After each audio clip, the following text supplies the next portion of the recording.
পাঁচমিশালি রান্নাঘরের নতুন একটি পর্বে আজকে যে রেসিপিটি নিয়ে আমি হাজির হয়ে গেছি সেটি একটি অনন্য স্বাদের নিরামিষ রেসিপি, যা থাকলে মাছ মাংসের অভাব বুঝবেন না। রেসিপিটি হলো দই কচু।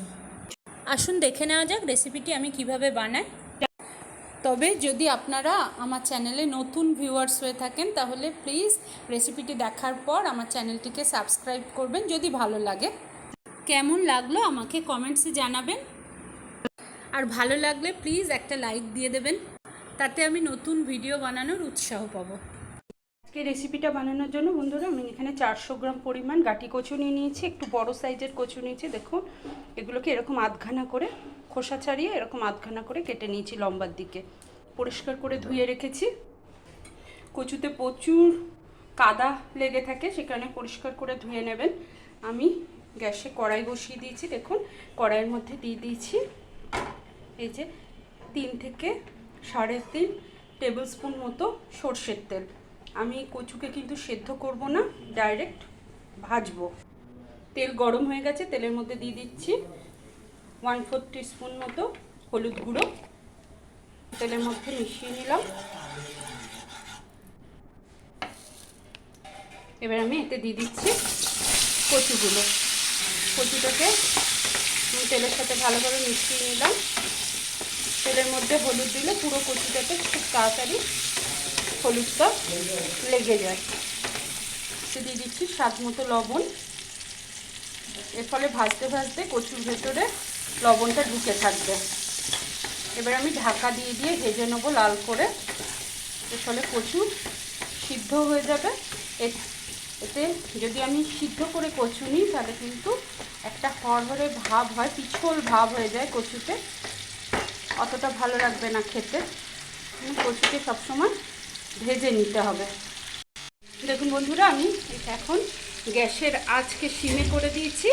একটা ঢাকা দিয়ে দিলাম। মাঝে মাঝে নেড়ে নেব। দেখুন বন্ধুরা, লাল করে ভাজা হয়ে গেছে কচুগুলো। দেখুন, আপনাদের দেখিয়ে দিচ্ছি, একদম সিদ্ধ হয়ে গেছে। দেখুন, একটা কাঁটা চামচ দিয়ে আমি দেখুন একদম নরম হয়ে গেছে। কচুটা একটু ভালো কোয়ালিটির নিতে হবে।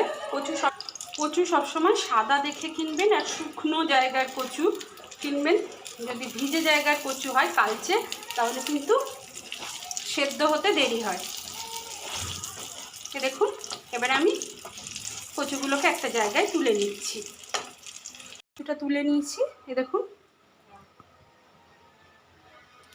কড়াইয়ে যে তেল রয়েছে সেই তেলেই আমার এই রান্না হয়ে যাবে। আমি তার মধ্যে দিয়ে দিচ্ছি 1/2 চা চামচ পরিমাণ গোটা জিরে ফোড়ন দিলাম, আর ছোট ছোট 3টে তেজপাতা। এটাকে আমি নেড়ে নিচ্ছি। ফোড়নটা ভাজা ভাজা হয়ে গেছে। দেখুন, কচু একটুও তেল নেয়নি। কচুর কোয়ালিটি খুবই ভালো। 1 ইঞ্চি পরিমাণ আদাকে এরকম ক্রাশ করে রেখেছি, এটা মধ্যে দিয়ে দিলাম।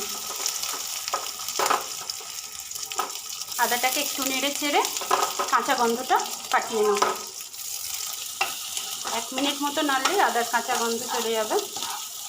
কাঁচা গন্ধ চলে গেছে। 1 মিনিট মতো নাড়া হয়ে গেছে। আমি এখানে 2টো মিডিয়াম সাইজের টমেটোকে এরকম ছোট ছোট করে কুচি করে রেখেছি, এটা দিয়ে দিলাম এর মধ্যে।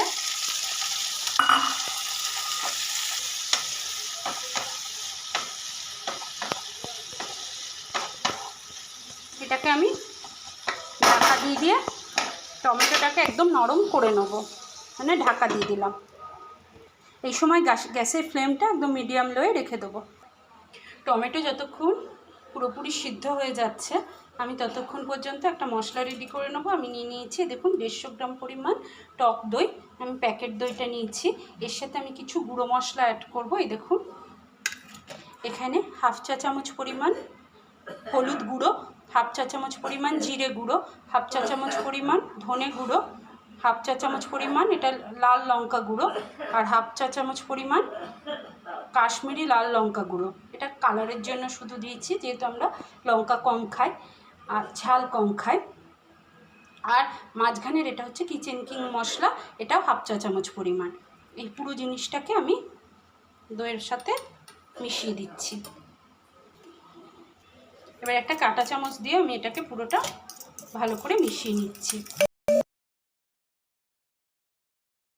আমার মশলা রেডি, ঝামেলায় ছাড়াই। 2 মিনিটের মধ্যে টমেটো সেদ্ধ হয়ে গেছে পুরোপুরি, দেখুন ঘাটা ঘাটা হয়ে যাচ্ছে। এবার আমি এর মধ্যে মিশিয়ে দেবো এই দই আর মশলার মিশ্রণটা। ভালো করে মিশিয়ে নিলাম। এবার যতক্ষণ পর্যন্ত না এই মশলা তেল ছাড়ছে ততক্ষণ আমি খুব ভালো করে কষে নেব। তা আমি আর একটু হলুদ অ্যাড করব, কারণ হলুদ একটু কম মনে হচ্ছে। দেখুন বন্ধুরা, এই দইয়ের বাটি ধোয়া জলটা দিয়ে দিয়েছি আর সামান্য একটু হলুদ অ্যাড করে দিয়েছি। এবার আমি ঢাকা দিয়ে এটাকে কিছুক্ষণ হতে দেবো, যাতে মশলার তেল ছেড়ে দেয়। দেখুন বন্ধুরা, এখনও কষা পুরো কমপ্লিট হয়নি, কিছুটা হয়ে এসেছে। এই সময় আমি এতে দিয়ে দিচ্ছি নুন আর চিনি, এই যে আলাদা করে রাখা আছে। যেহেতু দই দিয়েছি তাই স্বাদের ব্যালেন্সের জন্য কি অল্প একটু চিনি দিয়েছি আর স্বাদ মতো লবণ দিয়েছি। মনে রাখতে হবে যে কচুটা যখন ভেজেছিলাম তখন কিন্তু তার মধ্যে নুন আছে, সেই অনুযায়ী বুঝে নুনটা অ্যাড করতে হবে। এটা ভালো করে মিশিয়ে দিলাম, আবার একটু কষতে দেবো। 1-2 মিনিটের মধ্যেই কষা হয়ে যাবে। এই সময় গ্যাসের ফ্লেমটা একটু লো টু মিডিয়ামের দিকে রাখলাম। দেখুন বন্ধুরা, 1-2 মিনিট হয়ে গেছে। এ দেখুন মশলা তেল ছেড়ে দিয়েছে, মশলাটা কষা হয়ে গেছে। অল্প পরিমাণ, আমি যেহেতু ঘন গ্রেভিটা করব সে কারণে সামান্য পরিমাণ জল অ্যাড করলাম। ফ্লেমটা একটু জোরে করে দিলাম। দেখুন গ্রেভি ফুটতে লেগেছে। এই সময় আমি এতে অ্যাড করে দেবো এই কচুগুলো। এর সাথে ভালো করে মিশিয়ে দিচ্ছি, দিয়ে করে দিচ্ছি 1/2 টিস্পুন পরিমাণ শাহি গরম মশলা নিলাম। এবার আমি 2 মিনিট মতো হতে দেবো, যাতে মশলার পুরো স্বাদ কচুর মধ্যে ঢুকে যায়। 2 মিনিট ফুটিয়ে নিয়েছি। দেখুন কি সুন্দর রেডি হয়ে গেছে আমার দই কচু। সার্ভ করে দিয়েছি। এই হয়েছে দেখুন। নিরামিষের দিনে আপনারা বানিয়ে নিতে পারেন এই দই কচু। লাগবে না গরম গরম ভাত, আর এই দই কচু দিয়েই আপনাদের পুরো ভাত উঠে যাবে। আমার রেসিপিটা যদি আপনাদের ভালো লেগে থাকে তাহলে প্লিজ আমার চ্যানেলটিকে সাবস্ক্রাইব করবেন, আর পাশে থাকা বেল আইকনটিতে ক্লিক করে অল অপশনটি ক্লিক করতে যেন ভুলবেন না বন্ধুরা। সুস্থ থাকুন, আনন্দে থাকুন।